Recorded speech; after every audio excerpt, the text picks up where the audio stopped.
বন্ধুদের নমস্কার। আমি সুকৃতি রঞ্জন বিশ্বাস এসআরবি মুক্তি ইউটিউবের পক্ষ থেকে বাংলা ভাগের বিষয়ে কিছু কথা বলবো। আপনারা আমার ঠিক এর আগের যে ভিডিও, যেটা বঙ্গভঙ্গ বিরোধী আন্দোলন নিয়ে আমি কিছু কথা বলেছি, অর্থাৎ 1905 সালের বঙ্গভঙ্গ নিয়ে কিছু কথা বলেছি, সেটা আপনারা শুনেছেন। আমি এবার তারপরে যে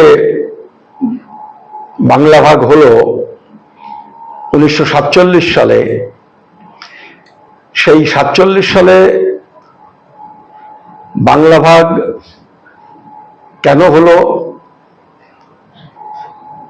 এই বাংলা ভাগের পেছনে কি লক্ষ্য, উদ্দেশ্য, চক্রান্ত এগুলো ছিল, সেগুলো নিয়ে কিছু কথা বলবো। দেখুন, আমার মনে হয় আপনাদের অনেকের মনে একই প্রশ্ন, যে কলকাতার যে বাঙালি ভদ্রলোক যারা এই বঙ্গপ্রদেশকে নিজের মায়ের সঙ্গে তুলনা করলেন, মায়ের সঙ্গে তুলনা করে বাংলা ভাগের বিরোধিতা করলেন এবং বঙ্গভঙ্গ রদ করলেন, তারা কেন মাত্র 20-22 বছরের ব্যবধান থেকে, 20-22 বছর পর থেকে সেই বাংলাকে নিজেরাই ভাগ করার জন্য উঠে পড়ে লাগলেন? যেটা ঐক্যবদ্ধ রাখার জন্য আন্দোলন করলেন, 20 বছরের মাথায় সেই বাংলাকে ভাগ করার জন্য উঠে পড়ে লাগলেন।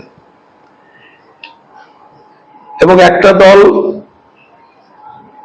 এই যে ভাগাভাগি, তার নায়ক হিসেবে শ্যামাপ্রসাদ মুখার্জিকে তুলে ধরে কৃতিত্ব দাবি করেন। এই যে সম্পূর্ণ বিপরীতমুখী দুটো সিদ্ধান্ত, এটা নিয়ে আমার মতো আপনাদের প্রত্যেকের মনে নিশ্চয়ই প্রশ্ন আছে যে কি এমন ঘটলো, কি ঘটেছিল, সেটা নিয়ে আমরা এই ভিডিওটাতে কিছু আলোচনা করব। দেখুন, বিষয়টা তো রাজনৈতিক, এই ব্যাপারে কারো কোনো সন্দেহ থাকার অবকাশ নেই। 1885 সালে কংগ্রেস দল তৈরি হয়েছিল। ইতিহাস যারা জানেন তারা নিশ্চয় আমার সাথে একমত হবেন, ভারতবর্ষে 1885 সালের আগে উল্লেখ করার মতো হিন্দু মুসলমান দাঙ্গা মাত্র 2 বা 3টে হয়েছিল। কিন্তু 85 সালের পর থেকে ভারতবর্ষে হিন্দু মুসলমান দাঙ্গার সংখ্যা প্রচুর পরিমাণে বেড়ে যায়। এইটা একটা ইনফরমেশন আপনাদের জন্য আমি শুরুতে দিয়ে রাখলাম। কেন এটা হলো, কি হলো, সেটা হয়তো আমাদের এই আলোচনার মধ্যে দিয়ে আপনাদের কাছে খানিকটা পরিষ্কার হলেও হতে পারে। 1885 সালে কংগ্রেস যখন তৈরি হলো, তখন ভারতবর্ষের হিন্দু, মুসলমান, বৌদ্ধ, খ্রিস্টান সবাই কংগ্রেস দলে যোগ দিলেন, কংগ্রেস দলের সদস্য হলেন। এই সময় একটা হিসেব আমি আপনাকে বলতে পারি। সেই হিসেবটা হলো,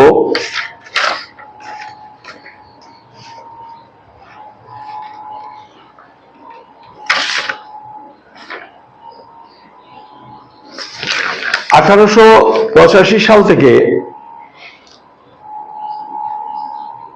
1892 সাল, এই 7 বছরে কংগ্রেসের যে অধিবেশনগুলো হয়েছিল, সেই অধিবেশনে মুসলমানরা তাদের যে প্রতিনিধি, অধিবেশনের যে প্রতিনিধি, কংগ্রেস অধিবেশনের যে প্রতিনিধি, তার 13.5% ডেলিগেট ছিলেন মুসলমান।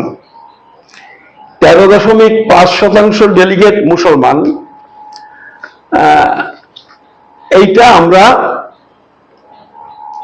একটা পরিসংখ্যানে পাচ্ছি ওই 7 বছরে।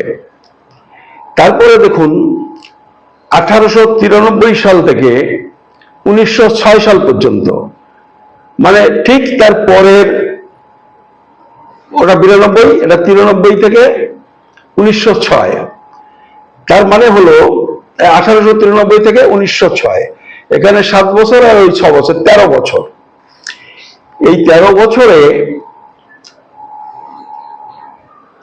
ওখানকার যে কংগ্রেস অধিবেশনের প্রতিনিধি যারা গেছিলেন তার গড় হিসাব হলো 7.1%। টোটাল যে ডেলিগেট তার 7.1%।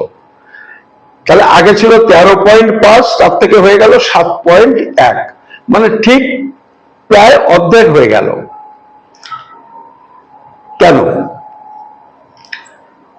কারণ হিসেবে আমরা বলতে পারি মুসলমানরা কংগ্রেসের প্রতি আগ্রহ হারাচ্ছেন, অথবা এবং দুটোই হতে পারে, অথবা এবং দুটোই হতে পারে, কংগ্রেসও আর মুসলমানদের অতটা প্রতিনিধিত্ব দিতে রাজি হননি।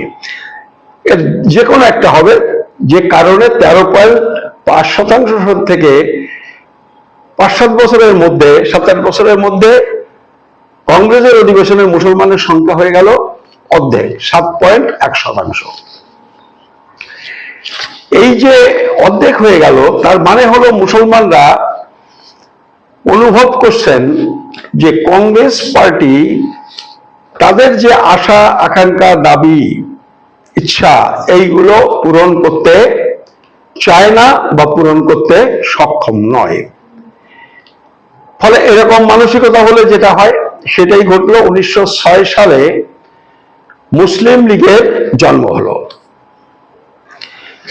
মুসলিম লীগের জন্ম হলো 6 সালে, আর জিন্না সাহেব রাজনীতিতে যোগদান করছেন 1907 সালে, মানে মুসলিম লীগ হওয়ারও 1 বছর পর। কিন্তু জিন্না সাহেব মুসলিম লীগে জয়েন করলেন না, উনি জয়েন করলেন কংগ্রেসে। উনি কংগ্রেসে জয়েন করলেন এবং 7-8 বছর তিনি কংগ্রেসেই থাকলেন। তারপরে তিনি মুসলিম লীগে জয়েন করলেন, এবং মুসলিম লীগে যখন জয়েন করলেন তখন মুসলিম লীগেরও সদস্যপদ নিলেন, কিন্তু কংগ্রেসের সদস্যপদ ছাড়লেন না। সেই সময়ে এই দ্বৈত সদস্যপদ নেওয়ার নিয়ম ছিল, মানে কংগ্রেস এবং মুসলিম লীগের যে কনস্টিটিউশন, পার্টির কনস্টিটিউশন, তাতে এই নিয়ম ছিল। আমি জিন্না সাহেবের কথা বললাম যেহেতু মুসলিম লীগ বলতে মানুষ জিন্না সাহেব বোঝেন, এই জন্য আমি এই কথাটা এখানে বললাম। তার মানে পার্টি যখন দুটো হয়ে গেল, স্বাভাবিকভাবে আপনারা বোঝেন যে এবার পার্টির মধ্যে কিছু দ্বন্দ্ব সংঘাত তৈরি হচ্ছে। যদিও প্রথম দিকটায় দুই পার্টির নেতারা নিজেদের মধ্যে একটা সমঝোতার মধ্যে দিয়ে চলতেন যে আমাদের মূল লড়াইটা ইংরেজদের বিরুদ্ধে করতে হবে, ফলে নিজেদের মধ্যে একটা সম্পর্ক রেখে তারা চলতেন। যে জন্য একটা সময়কাল পর্যন্ত, বেশ কিছু বছর পর্যন্ত দেখা গেল আগে যে মঞ্চে, যে প্যান্ডেলে কংগ্রেসের অধিবেশন হলো, সর্বভারতীয় অধিবেশন, রাজ্য অধিবেশন হলো, সেই মঞ্চে, সেই প্যান্ডেলে তারপরে মুসলিম লীগের ওই কেন্দ্রীয় অধিবেশন হোক, রাজ্য অধিবেশন হোক, এগুলো হয়েছে। এই সম্পর্কটা ছিল একদম শুরুর দিককার কথা বলছি, 5-10 বছর এই সম্পর্কটা ছিল। কিন্তু তারপর থেকে ওই যে স্বার্থের দ্বন্দ্ব, টানাপোড়েন, এইগুলো শুরু হলো। এই স্বার্থের দ্বন্দ্ব টানাপোড়েন, এটা তো একটা সর্বভারতীয় বিষয়। কংগ্রেসও সর্বভারতীয় দল, মুসলিম লীগও সর্বভারতীয় দল, স্বাভাবিকভাবে এটা একটা সর্বভারতীয় বিষয় ছিল। আমি সেই সর্বভারতীয় বিষয়ে আমি যেতে চাইছি না, আমি বাংলার বিষয়টা নিয়ে কিছু কথা আপনাদের সামনে বলতে চাইছি। বাংলাতে এই দুই পার্টির যে দ্বন্দ্ব, এই দ্বন্দ্ব, এই টানাপোড়েন খুব স্বাভাবিকভাবে সমাজের মধ্যেও প্রতিফলিত হওয়া শুরু করলো। কারণ কংগ্রেস পার্টি নিজেকে শক্তিশালী করতে গেলে তার একটা মাস বেস দরকার, জনসমর্থন দরকার, মুসলিম লীগেরও জনসমর্থন দরকার, যে কারণে এই টানাটানিটা শুরু হলো। এইখান থেকেই আপনাকে এই বাংলা যে ভাগ হলো 1947 সালে, তার শুরুটা কিন্তু এখান থেকে হলো। এবং এরও একটু আগে ওই যে 1905 সালের যে ঘটনাবলী ঘটলো, 1905 সালের যে ঘটনাবলী, ওই ঘটনাবলীতে ওই বঙ্গভঙ্গ বিরোধী আন্দোলন, ওইখান থেকে কিন্তু হিন্দু মুসলিম যে পৃথকীকরণ, হিন্দু মুসলিমের যে দ্বন্দ্ব, সেইটাও কিন্তু ওই সময় থেকেই শুরু হয়ে গেল।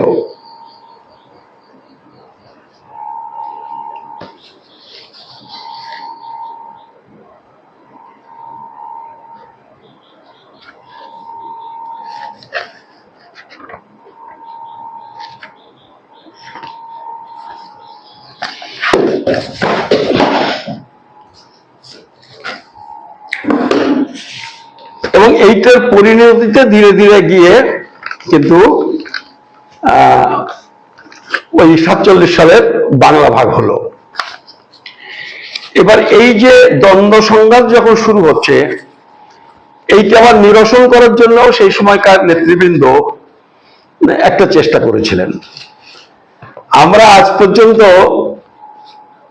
ভারতবর্ষে আমাদের প্রজন্ম এবং আমাদের পরের প্রজন্ম, আমরা কিন্তু জিন্নাহ সাহেবকে মুসলিম মৌলবাদী হিন্দু মুসলমানের দ্বন্দ্ব সৃষ্টির কারণ হিসেবে উল্লেখ করে থাকি। কিন্তু আমরা যদি জিন্নাহ সাহেবের ওই মুসলিম লীগের নেতা হিসেবেও, মানে 30-এর দশক পর্যন্ত যদি আমরা তাকে বিচার বিশ্লেষণ করি, 30-এর দশকের মাঝামাঝি পর্যন্ত, তাহলে কিন্তু আমরা দেখব যে আমরা যেটা জানি, সাধারণভাবে যেটা প্রচার, সেইটা কিন্তু সর্বাংশে সঠিক ছিল না। কিছু কিছু ত্রুটি নিশ্চয়ই ছিল, কিন্তু সর্বাংশে সেটা সঠিক ছিল না। আমি উদাহরণ হিসেবে আপনাদের দু একটা কথা বলি। সেটা হলো মুসলিম লীগ এবং কংগ্রেস 1916 সালে একটা নিজেদের মধ্যে সম্পর্ক, সুস্থ সম্পর্ক বজায় রাখবার জন্য একটা চুক্তি করেছিল, যে চুক্তিটা আমাদের ইতিহাসে লখনৌ চুক্তি নামে পরিচিত। তাতে কয়েকটা ধারা ছিল সেই চুক্তির। যে ধারাতে বলা হয়েছিল হিন্দুরা এই সুযোগ সুবিধা পাবেন, মুসলমানরা এটা পাবেন, এরকম করে একটা সমঝোতা তৈরি হয়েছিল, যে এর ভিত্তিতে আমরা মিলেমিশে ভাই ভাই মতো রাজনীতি করব, এক দেশের মধ্যে বসবাস করব। এই চুক্তিটা হয়েছিল 1916 সালে। এবং এই চুক্তি হওয়ার পরে আপনারা সরোজিনী নাইডুর নাম শুনেছেন। 1917 সালে সরোজিনী নাইডু জিন্নাহকে বলেছিলেন the ambassador of the Hindu Muslim unity, মানে হলো হিন্দু মুসলমানের ঐক্যের দূত। কে? জিন্নাহ। কে বলেছিলেন? সরোজিনী নাইডু। দেখুন এইখান থেকে শুরু হচ্ছে, এটা 1916-17 সালের ঘটনা। কিন্তু এই চুক্তি কংগ্রেস চুক্তি করেও পরে কংগ্রেস পিছিয়ে যায়, এই চুক্তি মানেনি। তারপরে এই বাংলাতেই একটা চেষ্টা হয়েছিল, সেটা কত সালে হয়েছিল? ও ঠিক 7 বছর পর 1923 সালে এই বাংলাতে এই চুক্তির জন্য মূল উদ্যোগ নিয়েছিলেন চিত্তরঞ্জন দাস, দেশবন্ধু চিত্তরঞ্জন দাস। এবং এই চুক্তি কংগ্রেস অনুমোদনও করলো। সেখানেও এরকম ভাবে একটা কয়েকটা শর্ত ঠিক করে এই চুক্তিটা হয়েছিল। কিন্তু 1 বছর পরে, তারপরের একটা কংগ্রেসের সর্বভারতীয় অধিবেশনে এই বাংলা চুক্তি আবার ভোটাভুটি করে বাতিল করে দিল। সেই ভোটের ব্যবধান খুব বেশি হয়েছিল তা নয়, পক্ষে বিপক্ষে খুব কম ভোটের ব্যবধানে বাংলা চুক্তি বাতিল হয়ে যায়। মানে হিন্দু মুসলমানের যে ঐক্যবদ্ধ থাকার, মিলেমিশে থাকার যে চেষ্টা, সেটা আবার কংগ্রেস সেখান থেকে আবার পিছিয়ে চুক্তি করলো, অনুমোদন করলো। 1 বছর পরে আবার ঠিক উল্টো অবস্থানে চলে গেল। এটা করলো। এরপরেও আর একবার চেষ্টা হয়েছিল। এইটা তো জিন্নার খুব বড় ভূমিকা ছিল। এটা হলো 23-এর আরো 4 বছর পর 1927 সালে। এই চুক্তিটাকে বলে দিল্লি চুক্তি নামে খ্যাত। এই চুক্তিটা ছিল দিল্লি চুক্তি নামে খ্যাত। সেখানেও একইভাবে একটা প্রচেষ্টা হয়েছিল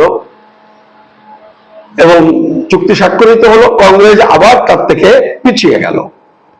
আমি এই যে বড় বড় 3টে উদ্যোগ এবং চুক্তির কথা বললাম, এইটা কংগ্রেস মুসলিম লীগ মিলিত ভাবে ভাই ভাই হিসেবে এক দেশে বসবাস করা, রাজনীতি করা, এগুলো তারা শুরু করেছিলেন, চেষ্টা করেছিলেন, বাতিল হয়ে গেল। এই যে বাতিল হয়ে যাচ্ছে, ধরুন মুসলিমদের একটা মূল দাবি ছিল, যেটা ওই চুক্তিতে লেখা হয়েছিল, যে সেপারেট ইলেক্টোরেট। মুসলমানদের ভোটে মুসলমানরা নির্বাচিত হবেন, কংগ্রেসের ভোটে কংগ্রেসরা,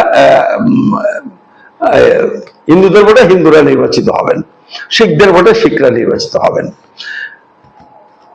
আর ওই যে সংরক্ষণের যে প্রশ্নটা ছিল, চাকরি বাকরির ক্ষেত্রে বলা হয়েছিল এত পার্সেন্ট মুসলমানরা পাবেন, এত পার্সেন্ট হিন্দুরা পাবেন, সংরক্ষণ ব্যবস্থা। তা এই যে চুক্তিগুলো বাতিল হলো, সেক্ষেত্রে যারা বাতিল করার পক্ষে ছিলেন কংগ্রেসে, তারাই মেজরিটি ছিলেন। তারা বললেন যে পৃথক নির্বাচন ব্যবস্থা যদি আমরা স্বীকার করে নিই, তাতে গণতন্ত্রের ইজ্জত চলে যায়। কথাটা শুনলেন? যে পৃথক নির্বাচন ব্যবস্থা মানলে গণতন্ত্রের ইজ্জত চলে যায়।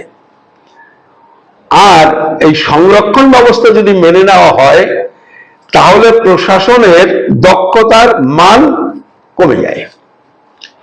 ফলে এই সংরক্ষণ বা পৃথক নির্বাচন ব্যবস্থা বা ওই যে চুক্তিগুলো হয়েছিল, এই চুক্তিগুলো, তার মধ্যে এই দুটো মেন বিষয় ছিল, চুক্তিগুলো এই যুক্তি দেখিয়ে বাতিল করা হয়।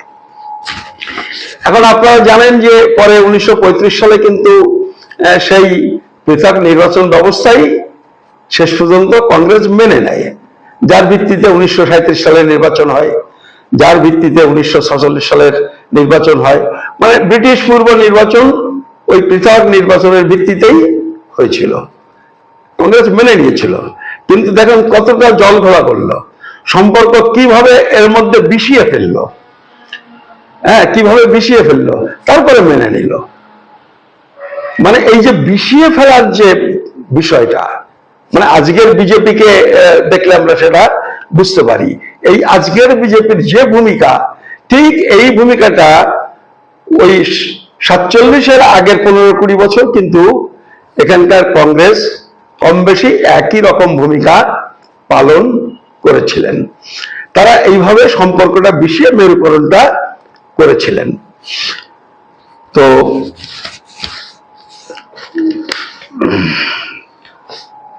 এই যে একটু একটু করে কংগ্রেস যে হিন্দুদের পার্টিতে পরিণত হচ্ছে, এইটা নিয়ে আমাদের বাংলার একজন প্রখ্যাত নেতার একটা খুব গুরুত্বপূর্ণ উক্তি আছে। যিনি এটা বলেছিলেন তার নাম হচ্ছে শরৎচন্দ্র বসু। আপনারা জানেন সুভাষচন্দ্র বসুর মেজদা। সুভাষচন্দ্র বসু রাজনীতি করতেন, কিন্তু এই যে বলে না মেড়ার জোরে নাকি খুঁটির জোরে মেড়া কোদে, যে কথাটা বলে, সুভাষচন্দ্র বসুর কিন্তু সেই খুঁটি ছিল কিন্তু শরৎচন্দ্র বসু। টাকা পয়সা থেকে শুরু করে সমস্ত কিছু কিন্তু এই সুভাষচন্দ্র বসুর মেজদা শরৎচন্দ্র বসু এটা করতেন, দেখেছিলেন, দায়িত্ব নিয়েছিলেন, যে কারণে সুভাষ বসু কিছুটা কাজ করতে পেরেছিলেন। আর এই শরৎচন্দ্র বসু কিন্তু বাংলা কংগ্রেসের তার তুল্য নেতা কেউ কিন্তু ছিলেন না। মানে এই যে বিধানচন্দ্র রায়টাই কথা শুনি, শরৎচন্দ্র বসুর সামনে কথা বলার মতো যোগ্যতা এদের ছিল না। তো সেই শরৎচন্দ্র বসু মানে তিনি শেষ পর্যন্ত ওই বোঝেন তো কংগ্রেসের যে কেন্দ্রীয় নেতৃত্ব ছিল তারা নিজেরা নিজেদের যোগ্যতা মাপ সব মিলিয়ে টিলে দেখেছিলেন যে এই লোকটার উপরে লিডারশিপ করাটা খুব মুশকিল। মানে নেতারা তার থেকে যোগ্য লোক তো রাখতে চায় না, আর এইসব কারণে দুবার তিনবার শরৎচন্দ্র বসুকে কংগ্রেস থেকে কেন্দ্রীয় কংগ্রেস নেতৃত্ব বহিষ্কারও করেছিলেন। এইভাবে মানে আসলে শরৎচন্দ্র বসুকে রাজনীতি থেকে দাবিয়ে রাখা হয়। তা এই শরৎচন্দ্র বসু বলেছিলেন যে মহান জাতীয়তাবাদী কংগ্রেস দল অল্প কয়েকদিনের মাধ্যমে, অল্প কয়েকদিনের ব্যবধানে একটা হিন্দুদের সংগঠনে পরিণত হলো, এইটা দেখে আমি খুব মর্মাহত। অতি দ্রুত কংগ্রেসের মতো জাতীয়তাবাদী দল শুধুমাত্র হিন্দুদের পার্টিতে পরিণত হলো, এইটা দেখে আমি দুঃখিত বা মর্মাহত। এই কথাটা তিনি বলেছিলেন। আমি এখানে কোট আনকোট করে যা বলেছিলেন সেটা আপনাকে বললাম। এই যে প্রেক্ষাপটটা, এই প্রেক্ষাপটটা কিন্তু একটু মাথায় রাখা দরকার। তা না হলে বাংলা ভাগটাকে আসলে শেষ পর্যন্ত সেভাবে বোঝা যাবে না। এরকম সময়ে এই 1919 সালের পর থেকে কিন্তু আস্তে আস্তে বোঝা যাচ্ছে, বিভিন্ন কমিটিগুলো যখন আসছে, যে একটা সংখ্যানুপাতিক, বা আজকের যেমন সংখ্যা যার বেশি, ভোট যে বেশি পাবেন তিনি নির্বাচিত হবেন, তারাই ক্ষমতা দখল করবে, এই রাজনীতির আঁচ এইটা কিন্তু 20-এর দশকের মাঝামাঝি থেকে কংগ্রেস পুরো মাত্রায় বা বর্ণ হিন্দুরা পুরো মাত্রায় বুঝতে পারেন। এই বুঝতে পারেন বলেই তারা এই সময় থেকে চেষ্টা করেন কিভাবে এইটাকে নিজেদের পক্ষে নিয়ন্ত্রণ করা যায়, এই চেষ্টা তারা শুরু করলেন। কিন্তু কোনো ক্রমেই সেটা তারা করে উঠতে পারছিলেন না। সেটা যেমন কালকে বলেছিলাম ওই ভিডিওটাতে, যে ওই আনটাচেবল যাদের হিন্দু বলা হতো না তাদের হিন্দুদের মধ্যে যুক্ত করে গোলার চেষ্টা ইত্যাদি ইত্যাদি। কিন্তু এটা বললেই তো হয় না, একটা সামাজিক ভাবনা চিন্তা তো রাতারাতি বদলানো যায় না। তার জন্য অনেক চেষ্টা তারা করেছিলেন, করতে হয়েছিল। তার ইতিহাসটা আমি খুব সংক্ষেপে, আজকে হয়তো হবে না, এর পরের ভিডিওতে বলবো। এই যে হিন্দুকরণের যে চেষ্টা দলিত এবং আদিবাসীদের, এবং তার জন্য কি কি প্রক্রিয়া, তার খুব সংক্ষিপ্ত একটা বর্ণনা আজকে যদি নাও হয় কালকে আমি আপনাদের, মানে এর পরের ভিডিওটাতে আমি আপনাদের বলবো। এইবারে যেটা ধরুন, যে আশঙ্কাটা উচ্চ বর্ণ হিন্দুরা করছিলেন, সেই আশঙ্কা আমরা আগের ভিডিওতে রাউন্ড টেবিল কনফারেন্স বলেছি, সাম্প্রদায়িক রোয়েদাদ বলেছি, এগুলো আমরা বলেছি। কিন্তু সাম্প্রদায়িক রোয়েদাদের একটা দিক শুধু বলেছি, ওই পৃথক নির্বাচন ব্যবস্থা সম্পর্কে একটা কথা বলেছি। কিন্তু আসলে সাম্প্রদায়িক রোয়েদাদে বাংলার অ্যাসেম্বলিতে কার কত সিট হবে ইত্যাদি ইত্যাদি ডিটেলস কিন্তু ওই সাম্প্রদায়িক রোহিদাতে উল্লেখ করা হয়। আমি সেইটা একটু আপনাদের আজকে শোনাই, সেই পরিসংখ্যানটা, তাহলে আপনি বুঝতে পারবেন যে বাংলা ভাগের দিকে কেন বর্ণ হিন্দুরা বা ভদ্রলোকরা যাচ্ছেন, এবং এটা বাংলা ভাগ করার জন্য আমাদের এই অসুবিধা হচ্ছে, ফলে বাংলা ভাগ করে এই সুবিধা করে দেবো, সরাসরি এই কথা বললে তার মানুষ তাদের পেছনে আসে না, নানান রকমের ক্যামোফ্লেজ করতে হয়, নানান রকমের কায়দা কানুনের মধ্যে দিয়ে ব্যাপারটাকে বাস্তবায়িত করার লক্ষ্যে এগোতে হয়। সে প্রক্রিয়াটা আমরা পরে আলোচনা করছি। তা আমি এবার পরিসংখ্যানটা আপনাদের একটু বলি। কালকে আপনাদের বলেছিলাম যে 1932 সালে 14ই আগস্ট সাম্প্রদায়িক রোহিদাদ ঘোষিত হয়। সেই রোহিদাদে বলা হলো যে বাংলার মোট জনসংখ্যা, বঙ্গভঙ্গের যে জনসংখ্যা বলেছিলেন 7,80,00,000, ওটা কিন্তু বৃহত্তর বঙ্গ। আমি এখন বলছি পূর্ববঙ্গ আর পশ্চিমবঙ্গের যে বঙ্গ, সেই বঙ্গের জনসংখ্যা সেই সময়ে 5,10,00,000। 5,10,00,000। তার মধ্যে মুসলমান হলো 2,78,00,000। যদি আপনি পার্সেন্টেজ করেন তাহলে হবে মোট জনসংখ্যার 54% ছিলেন মুসলমান। মোট জনসংখ্যার 54%। এইটা মনে রাখা বরং সুবিধা। ওই 5,10,00,000-এর 2,78,00,000 এটা মনে রাখা কঠিন, কিন্তু এইটা মাথায় রাখুন, মোট যে বাংলার জনসংখ্যা তার 54% হলো মুসলমান, আর বাকি যে 46%, তার মধ্যে 44% হচ্ছে হিন্দু।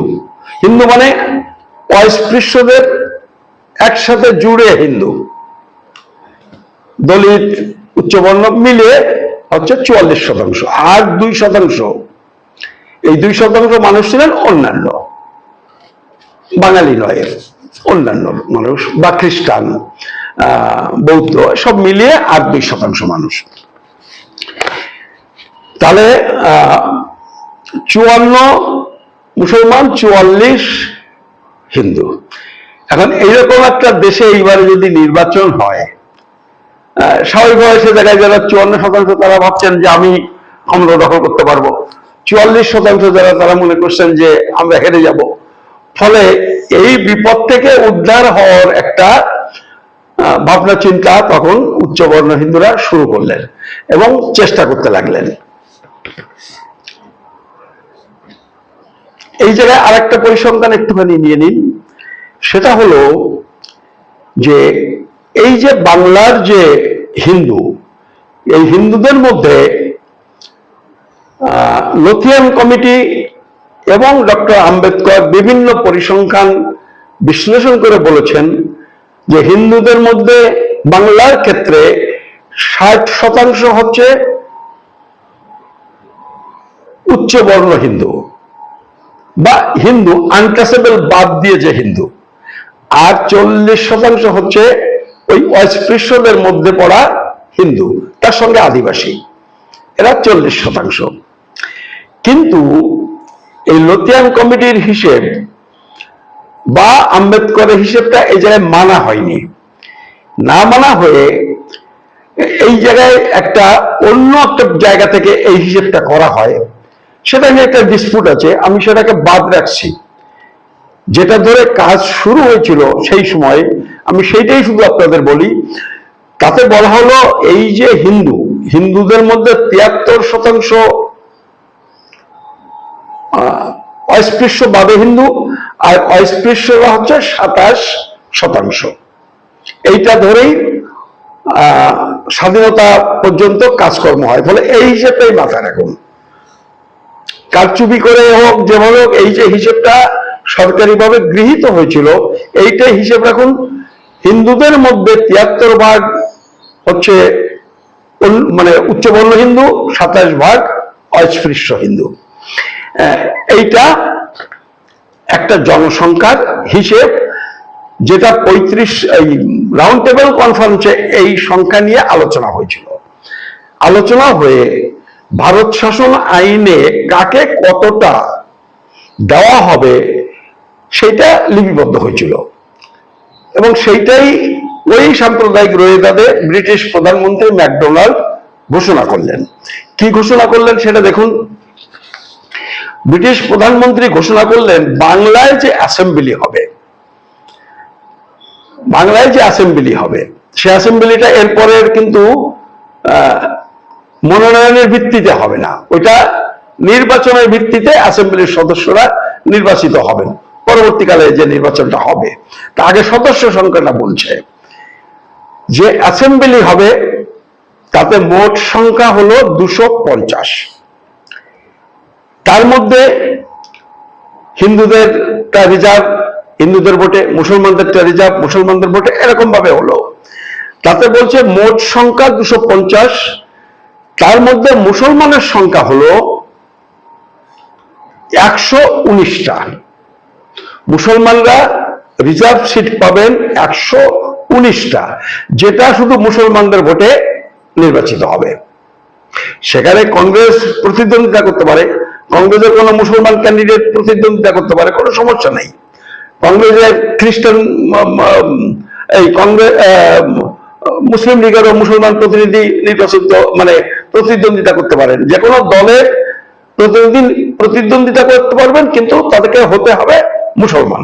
এখন যেমন আছে তফসিলিদের যেটা কেন্দ্র, রিজার্ভ কেন্দ্র, সেখানে কংগ্রেসের শিডিউল কাস্ট লোক লড়াই করতে পারেন, বিজেপি শিডিউল কাস্ট সদস্য একজন লড়াই করতে পারেন, সিপিএম এর শিডিউল কাস্ট একজন লড়াই করতে পারেন, এরকমই।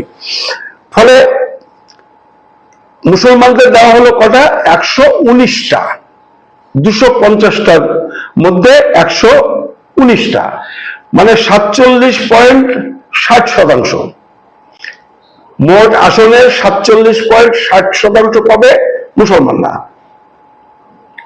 যে দলেরই হোক মুসলমান প্রতিনিধি জিতবে। 119টার মধ্যে দুটো আবার মুসলমান মহিলার জন্য রিজার্ভ, সে দুটো মুসলমান মহিলাকে দাঁড় করাতে হবে। আর হিন্দুরা পাচ্ছেন 82টা, সংখ্যার অনুপাতে হিসাব করে বলেছে 82টা, তার মধ্যে দুটো হচ্ছে মহিলা। আর কারা আছেন? আর হচ্ছে ইউরোপীয় যারা, তাদের জন্য রিজার্ভ হচ্ছে 11টা। ইউরোপীয় ব্যবসায়ী যারা, তাদের জন্য রিজার্ভ হচ্ছে 14টা।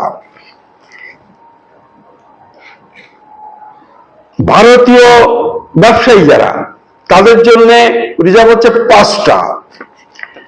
আমাদের দেশের যে জমিদার, সেই জমিদাররা পাবেন 5টা, জমিদার কেন্দ্র হচ্ছে 5টা। বিশ্ববিদ্যালয়, ওই বিশ্ববিদ্যালয়ের তখনকার দিনের একটা সিস্টেম করেছিল, সেই বিশ্ববিদ্যালয়ের মেম্বার, এই বিশ্ববিদ্যালয়ের অধ্যাপক এবং কারা কারা তার ভোটার হবেন সেটা একটা নির্দিষ্ট নিয়ম তৈরি করেছিল।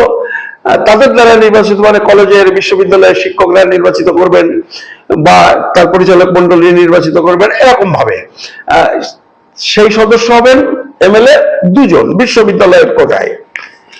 শ্রমিক সংগঠনগুলোকে, শ্রমিক সংগঠন থেকে এমএলএ নির্বাচিত হতে পারবেন, সেটা হলো 8 জন। মানে আমাদের জ্যোতিবাবু শ্রমিক কোটা থেকে কিন্তু নির্বাচিত সদস্য হয়েছিলেন 37 সালে, এটা হচ্ছে 8 জন। আর অ্যাংলো ইন্ডিয়ান 4 জন, যার মধ্যে 1 জন মহিলা। এই সব মিলিয়ে এমএলএ হবে 250 জন। এখন দেখুন, এই যে 250-এর মধ্যে 119 জন মুসলমান, অর্ধেক নয়, 47.60%। বাকি এই যারা, তার মধ্যে হিন্দু আছে, এবং আর এই যে ব্যবসায়ী জমিদারের বেশিরভাগ কিন্তু হিন্দু। ফলে ইংরেজরা যখন এটা করেছে, তখন মোটামুটি একটা সামঞ্জস্য রেখেছে। এই শ্রমিক নেতা বেশিরভাগগুলো হচ্ছে হিন্দু। তারপরে ইউরোপীয়দের সাথে সম্পর্ক আসলে এই বাবুদের, এই সব মিলিয়ে একটা সামঞ্জস্য রেখে এইটা করা হয়েছে। কিন্তু তবুও আপনি বুঝতে পারছেন যে মুসলমানরা যদি ঐক্যবদ্ধ হন, মুসলমানদের মধ্য থেকে যদি কংগ্রেস কোনো ক্যান্ডিডেট বের করতে না পারেন, আর জমিদার তো 5 জনের মধ্যে একজন তো জমিদার মুসলমান হতেই পারেন, যেটা শ্রমিকদের মধ্যে একজন হতে পারেন, এই সব মিলিয়ে যেটা বোঝা যাচ্ছে যে এই জায়গাতে মুসলমানরাই আলটিমেটলি ক্ষমতা দখল করবেন। পার্সেন্টেজ হিসেব বলি কি হয়েছিল, পার্সেন্টেজের হিসেব হলো মুসলমানরা 54% মানুষ, আর মোট আসনের 47.60% পেলেন। জনসংখ্যা থেকে খানিকটা কম, যেহেতু অন্যান্য তাদের কিছু দিতে হয়েছে। সাধারণ হিন্দুরা ছিলেন 26.40, অস্পৃশ্য বাদে। এই 26.40 উচ্চবর্ণ হিন্দুরা, তাদের জন্য কিন্তু আসন দেওয়া হলো 28%, মানে সংখ্যার অনুপাতে 1.5% বেশি আসন তাদের দেওয়া হলো। মুসলমানদের 6% কম দেওয়া হলো সংখ্যার অনুপাতে, আর আপার কাস্ট হিন্দুদের 2% বেশি দেওয়া হলো সংখ্যার অনুপাতে। আর অস্পৃশ্যরা 17.60%, ওই সরকারি হিসেব যেটা তখন গৃহীত হয়েছিল, কিন্তু তাদের আসন দেওয়া হলো মাত্র 4%। মানে সরকারি হিসেবে 18% মানুষ, প্রায় 18% মানুষ, আসন দেওয়া হলো 4%।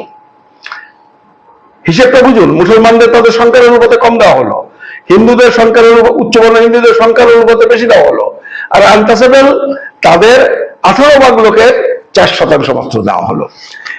এই যে হিসেবটা তখন হলো, এই হিসেবের পর এখানকার উচ্চবর্ণ হিন্দুরা প্রমাদ গুনলেন। তারপরে মোটামুটি আপনারা পরবর্তী ইতিহাস জানেন, 37 সালের পরের হিসেব যদি আপনারা করেন, এসব হিসেব তো আগের, এতক্ষণ যেটা বললাম এটা আগের হিসেব, কিন্তু 37 সালের পরের হিসেব যদি আপনি ধরেন, তখন আবার যোগেনবাবু রাজনীতি করতে চলে এসেছেন।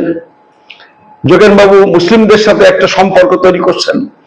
আপার কাস্ট লোকজন যখন তাদের কোনো অধিকার দিতে রাজি হচ্ছেন না, মুসলমানদের সাথে কথা বলছেন যে আপনারা যদি আমাদের দাবি দেওয়া মানেন, তাহলে আমরা আপনাদের সমর্থন করব। এটা অর্থে তাদের ভয়ের কারণ হলো যে এই আনটাচেবলরা শেষ পর্যন্ত কি করবেন। ফলে এই সব মিলিয়ে উচ্চবর্ণ হিন্দুরা দেখলেন, বাংলা যদি ঐক্যবদ্ধ থাকে, তাহলে বাংলার শাসন ক্ষমতায় উচ্চবর্ণ হিন্দুদের মুখ্যমন্ত্রী হওয়া বা শাসন ক্ষমতা নিজেদের কবজায় নেওয়া, রাজনৈতিক ক্ষমতা নিজেদের কবজায় নেওয়া, এটা প্রায় অসম্ভব। এইটা তারা বুঝে গেলেন। এবং এর মধ্যে আরো একটা ঘটনা ঘটেছিল, সেটা পোলা চুক্তি। ওই সাম্প্রদায়িক রোহিতদের যখন বেরোলো, তখন বাংলা বললো আমরা সাম্প্রদায়িক রোহিত মানবো না। এই গান্ধী বললেন ওই যে আনটাচেবলদের পৃথক নির্বাচন ব্যবস্থা মানবো না। তারপরে পোলা চুক্তি হলো। এবার পোলা চুক্তিতে কি হলো, এই যে 82টা সিট হিন্দুদের, তার মধ্যে আগে ছিল 10টা অস্পৃশ্যদের, এইবার সেটা বেড়ে হয়ে গেল 30টা, 20টা অতিরিক্ত হয়ে গেল।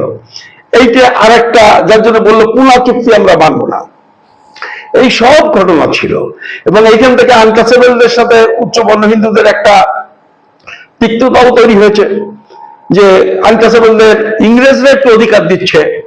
একবার গান্ধী তার বিরুদ্ধে অনশন করছে, আর একবার পোলা চুক্তিতে করা সিট বাড়লো, বেড়েও কিন্তু ওই 4% হচ্ছে, সামান্য কটা বাড়লো। সেটাও আবার উচ্চবর্ণ হিন্দুরা পোলা চুক্তি মানবো না বলে এখানে বাংলায় আন্দোলন করছে। ফলে অস্পৃশ্যরা উচ্চবর্ণ হিন্দুদের প্রতি তখন কিন্তু অত্যন্ত সন্দেহ প্রকাশ করতে লাগলো যে এরা আমাদের ভালো চায় কি চায় না। তারপরে তো পরবর্তীকালে যোগেনবাবু এলো। এই সব মিলিয়ে উচ্চবর্ণ হিন্দুরা দেখলেন যে পশ্চিমবঙ্গের রাজ ক্ষমতা তাদের অধরা থেকে যাবে। ফলে তারা কি করে এই বাংলাটাকে ভাগ করা যায়, চাইলেই তার ভাগ হয় না, তার জন্য জনমত তৈরি করতে হয়, তার জন্য জমি তৈরি করতে হয়। কারণ ভাগ করাকরিটা তখন তাদের মর্জির উপর নির্ভর করছে না, মাথার উপরে ইংরেজ আছে। ফলে ওই প্রক্রিয়াটা ওই 20-এর দশকের মাঝামাঝি থেকে শুরু হলো, যেটা কি কি করেছিল তার একটা সংক্ষিপ্ত রূপ আমি আপনাদের এর পরের ভিডিওটাতে আমি একটু বলার চেষ্টা করব। আর বেশি লম্বা হয়ে যাচ্ছে আমার মনে হয়, এইটা অনেকেই আপত্তি করেন যে বড় বড় ভিডিও দেখা খুব মুশকিল। তো আজকের ভিডিওটা এই পর্যন্ত থাক। আমি ঠিক কালকে